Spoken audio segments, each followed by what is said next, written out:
Pokemon is a game where you build your team of favorite deadly creatures to bully your way to the top of the trainer food chain, and have fun doing so where you could potentially be a sociopath from just beating up all these other creatures in the meantime. For this journey, we'll be going through the beloved Pokemon Emerald due to its atmosphere, villains, and Mudkip. What? Mudkip can't be an excuse? Alright, well, what if we just took the game and made it so every Pokemon in your party is randomized at the beginning of each battle? So when you rush into your first battle with your newly acquired Trico, it could transform into something like a Wurmple, or give your rival a heart attack with a Rayquaza. And to make it more interesting for myself, I made it so healing items aren't allowed at all. And the only time the game could be saved is when you arrive at a Pokemon Center, and that's only for the first time, and you can't save again. So let's grab our team basically full of Dittos and set off on this new stressful journey. We start off our adventure in a shady moving van, which makes you think if the parental figures in this game really love us, help Professor Birch out with our favorite watery boy, and name them this because I decided asking a friend for a name was a good idea. I then walk into the grass to see what mystery would be given to me first, and have my curiosity get the best of me to where I already had to reset the run. So this time the fire chicken was chosen because for some reason I feel betrayed. I set off to destroy my rival for the first time, watch while he miserably failed to show us how to catch a Pokemon, and have the first Team Aqua Grunt run in fear from the totally intentional counter I had against them. Upon arriving to Rustboro City, you would think that the first gym would be super easy considering it's, well, the first one, and it being rock type. Well, it's not when you get two water Pokemon that don't know a single water move. So I tried annoying them to death, and it wasn't very appreciated. But it's okay, because after battling every gym trainer again, we beat them on the second attempt by punching my problems away. We then help an elderly man save his trash bird, sail safely across the scary ocean, and arrive at Dewford Town with stories about the olden days that we want to immediately forget. With the second gym already in sight, I decided to walk in and challenge it with the worst possible luck thus far. So in true fighting fashion, I just kept throwing my Pokemon at a brick wall until it eventually broke. Having our second badge achieved through necessary violent means, we become Steven's personal delivery boy from passing his test that, for some odd reason, required a kid to aimlessly run around a dark, dangerous cave. But hey, that's fine, right? Let's just not question it and deliver them like we were told to. After catching a new friend and defeating my rival in one of the most unlikely ways possible, I make my way to the third gym to where Wally decides to try and prove himself from his last encounter, and ends up humiliating himself yet again. Entering the gym, I thought I was gonna be stuck here for a little bit like the last two, but I ended up confusing his team to death, which I had absolutely no right to be this lucky with the team that shouldn't have came out on top. Afterwards, I break my hands against a rock, be told by the dangerous villains that I need to be careful and stay away from the other dangerous villains, and get wiped out by a random hiker because the game thought it'd be funny and give me all baby Pokemon. So after doing that all again, I scaled the mountains to fight Team Magma, jumped down a foresty cliffside, and finally land myself in Lava Ridge Town. When challenging the fourth gym leader, I decided to try throwing mud at her to see if I could annoy my way to earning the badge, which ended up working. So I swiftly made my way back to challenge my fatherly figure, to be very quickly put in my place. After several lessons not learned and multiple resets later, I discovered that tasing and confusing his Pokemon was one of the only ways to get past this blockade, and finally get the parental acknowledgement we've been desperately seeking at the beginning of this journey.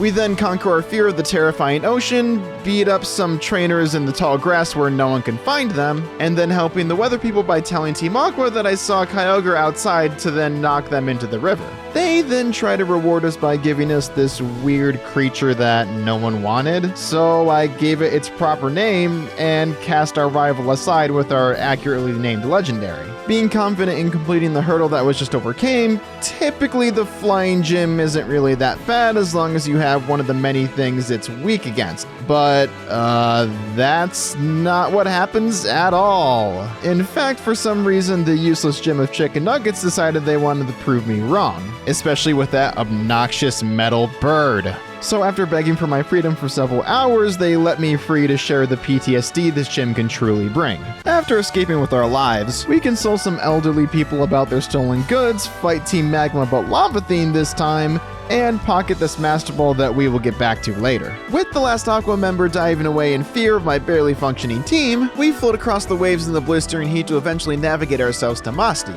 With the gym's gimmick being double battles, I was afraid I would be knocked out twice as fast considering that I have no control of the combination that comes out of my Pokeballs. So I just decided to battle them one by one to weasel my way to the gym leaders Tate and Liza. When battling them, I came to find out that their last two Pokemon have no way to hurt dark types other than Confuse Ray. So, we take those. While walking away from the gym, we happen to run into Steven to where he ends up using us as a meat shield against Team Magma. But instead of expecting us to do what he was told again, he actually rewards us with the HM move Dive. By having the means to finally escape Steven's grasp, I leisurely make my way to the final gym and stumble across Team Magma. Instead of just leaving them alone in a cave where they probably couldn't hurt anyone, we decide it's much more fun to kick them while they're down and cause the end of the world. But I mean, it's not our problem, right? Because all we need to do is get to the Oh. It's our problem. Well, since it's apparently a 10-year-old's job to save the world, we get asked by the champion where a giant sky lizard lives because we totally know that information, climb up the sky tower, and tell the big scaly boy that they need to fix our problems. Flying back to the city, Rayquaza flies down from the sky to tell their kids to go take a nap and stop their temper tantrum. With that problem resolved and the Noodle Dragon taking off, I decide to follow them back to the tower to use that Master Ball we obtained earlier. But before using it, I decided it would be hilarious to throw a random ball at them and... Wait, I'm sorry, what? Well, anyway, we walk through the not-so-complicated ice puzzles and battle the final gym leader to end up beating him first try because he couldn't touch me. With all the gym badges obtained, we float our way up a waterfall to land in Evergrande Edge. Approaching and entering the caves, Wally stands in our way for a final attempt to be relevant and gets his whole team wiped out one last time. Leaving him to wallow in self-doubt, we very carefully move our way through the giant labyrinth because the trainers here are obnoxiously difficult, and before arriving to our final hurdle, I decide to fight the last two trainers in the cave, and they wiped me out. Disgruntled and annoyed, I went through it all again and finally arrived to the Elite Four. Unfortunately, there's just one tiny problem with this final bit. Since I can't save or heal in between battles, I have to beat them all in one attempt. And let me tell you, it took several attempts. So we're just gonna talk about the one that actually worked. Walking into the first one of the four, I noticed that all he does is buff until he can knock me out, so I just relied on the classic method of using my fists to leading his team and forcing my way to the next problem. Phoebe was especially annoying because it seemed like she had every move to counter my Pokemon, but after losing a piece of my sanity, I just kept spamming Bite and it ended up working out. For Glacio, it was second verse, same as the first. Well, I mean, technically third, but whatever. And then I got Latias. Yeah. Wallace was a giant wall that wouldn't make any cracks, and even though his whole team is water, I kept getting anything but electric. Oh, but when I did, I accidentally killed it. But hey, it doesn't matter because all I needed was the level 71 Ursaring, and that just loves disintegrating everything. And with that, my long, torturous journey has come to a close with only one functioning brain cell remaining. And hey, thank you for watching this maddening challenge, and big thanks to the content creator that introduced this mod from their content. Let me know what other insane things I should do next, and help me out by maybe... yeah.